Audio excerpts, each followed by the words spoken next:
Good afternoon, everybody. I'd like to welcome you to this very special celebration recognizing decades of service to the University of Texas Southwestern by Dr. Kern Wildenthal.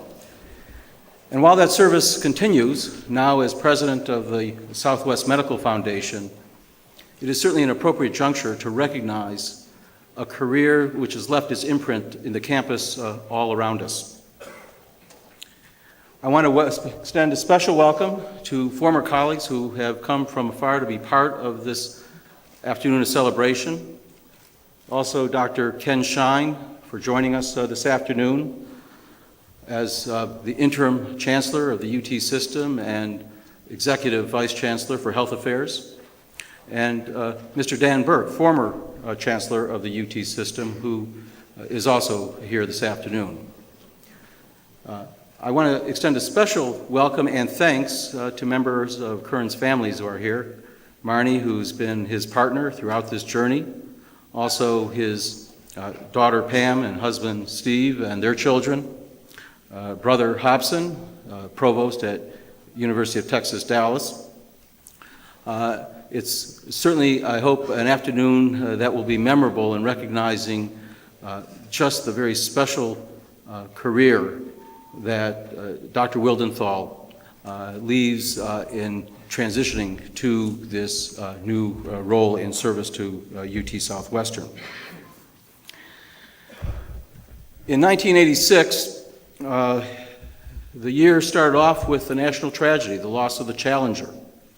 But the rest of the year was marked by many important transitions, and among them, the 100th anniversary of the Statue of Liberty, and as a propitious omen, I'd like to say for UT Southwestern as well, the return of Halley's Comet. But on this campus, it was the transition to the presidency of Dr. Kern Wildenthal. That certainly followed already imprint left as a member of our faculty and as dean of the school in the years prior to that new role. And it's our hope today to capture some of the various dimensions of the impact that Dr. Wildenthal has had throughout these many years. The program, as you will note, has been arranged to have the perspectives on many of those who have worked most closely with Kern, each introduced by a member of the current team who has worked so closely with them in these recent years. To set the stage for those various perspectives, there is certainly nobody more appropriate than Dr. Don Selden, an icon, I can tell you, not only here at UT Southwestern, but in American medicine writ large. Dr. Selden, you will know, came to UT Southwestern from Yale in 51, and in 52 became professor and chairman of medicine, a role he continued until 1988. He continues since 1969 as the William Buchanan Professor of Internal Medicine and as UT System Professor of Internal Medicine since 1988. We've asked Dr. Selden to set the stage and then to introduce the first of our series of presentations.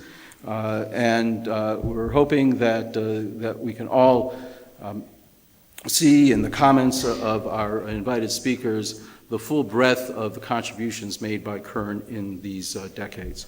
So with that, I will hand the podium over to Dr. Selden. Thank you.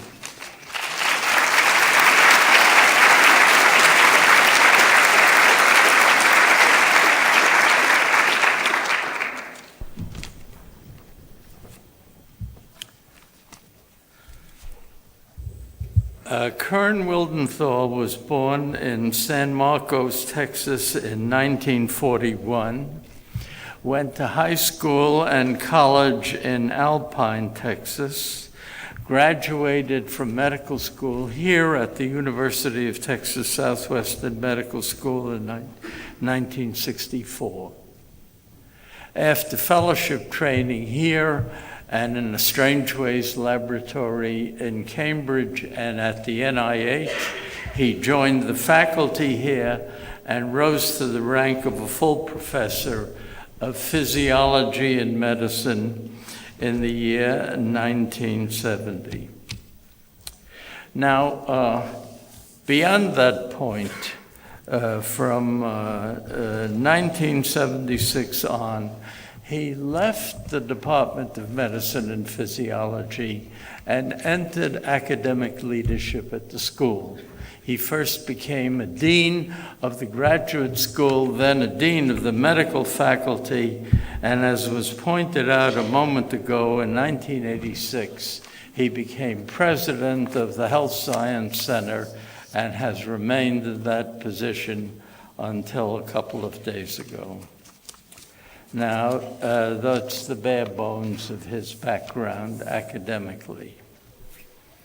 There lurks behind it some interesting details. In the first place, Kern displays a sort of an austere outward appearance. There is a feeling that he is islanded inwardly, repelling alien forces.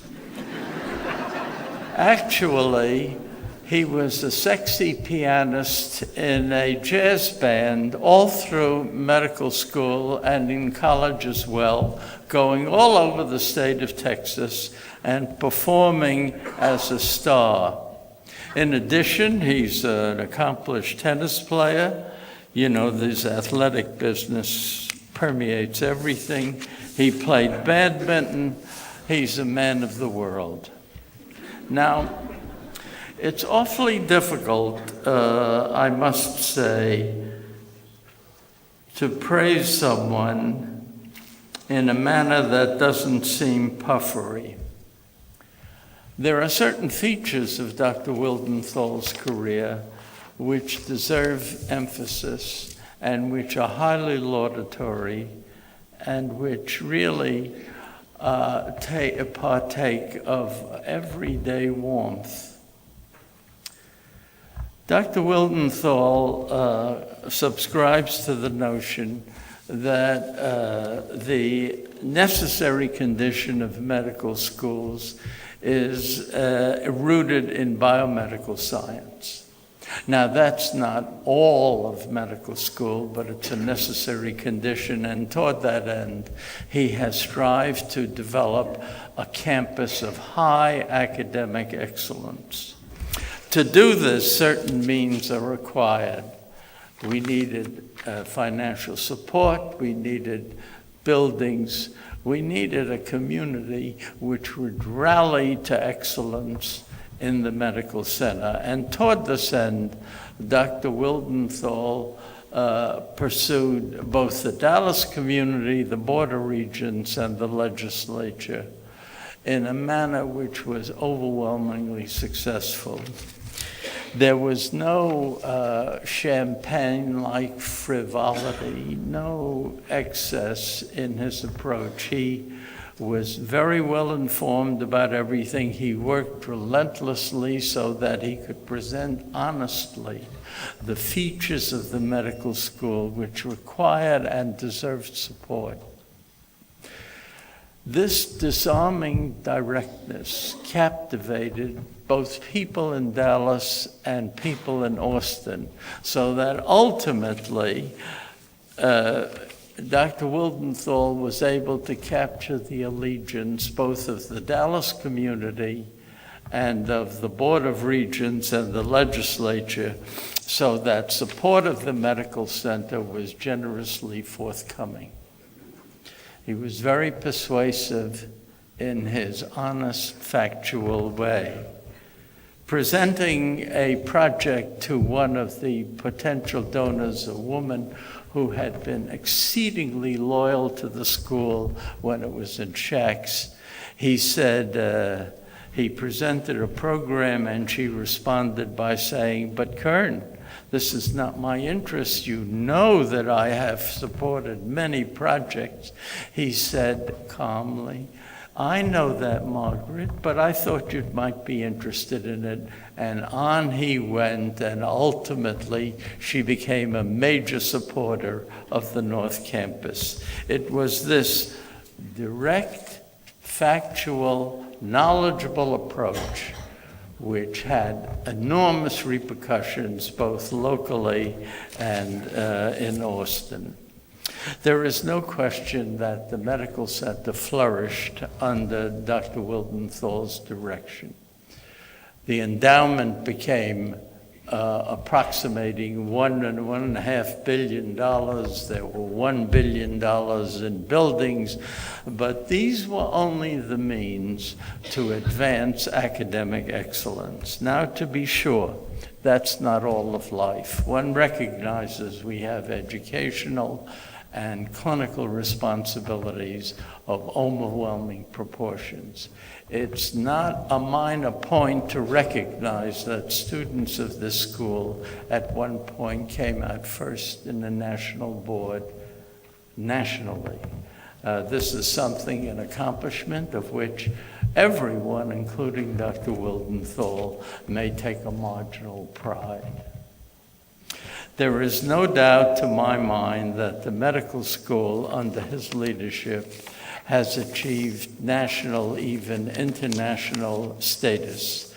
Max Cowan, a crusty scientific leader of the Hughes, has said that the medical center has entered the front line of medical schools, the only school that has done it within the last decade. And this is an achievement of which the medical center, the community, and Kern himself may well be proud. Thank you.